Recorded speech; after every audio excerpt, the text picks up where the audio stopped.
Halo, bertemu kembali dengan saya Gus Robi. Pada edisi kali ini, saya akan mendiskusikan secara khusus hal-hal yang terkait dengan manajemen konflik. Tentunya saya akan membahas tentang konflik-konflik yang terkait dengan interpersonal konflik. Konflik-konflik yang terkaitan dengan orang lain.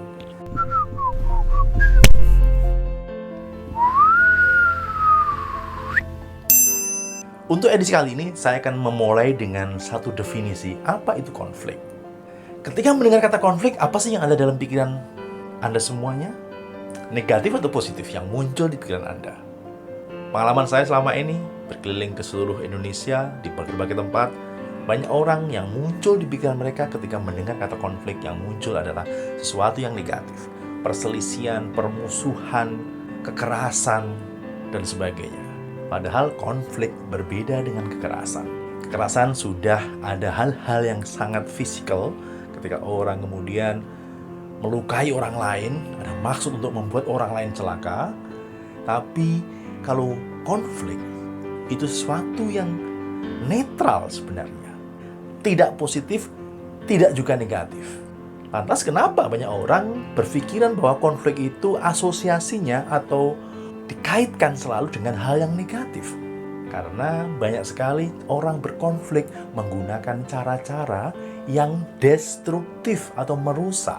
Misalnya apa? Jika Anda sedang tidak suka dengan orang lain, dengan teman Anda ataupun dengan teman di kantor Anda, maka bisa jadi Anda melakukan hal-hal yang bersifat merusak.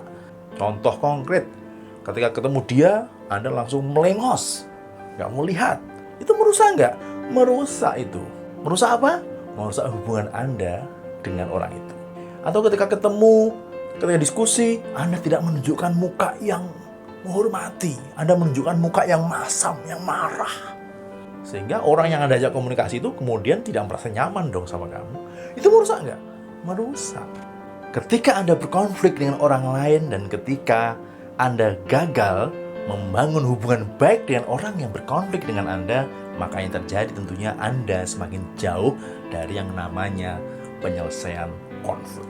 Ketika Anda memperlakukan orang yang berkonflik dengan Anda secara tidak manusiawi, membuat mereka mungkin merasa makin tersakiti, tentunya mereka kemudian tidak lagi percaya kepada Anda.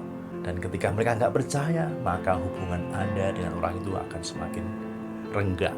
Ketika renggang, tentunya Anda tidak bisa kemudian menyelesaikan masalah Anda dengan orang yang berkonflik dengan Anda. Jadi, yang paling penting harus kita yakini di pikiran kita adalah konflik itu sesuatu yang netral pada awalnya.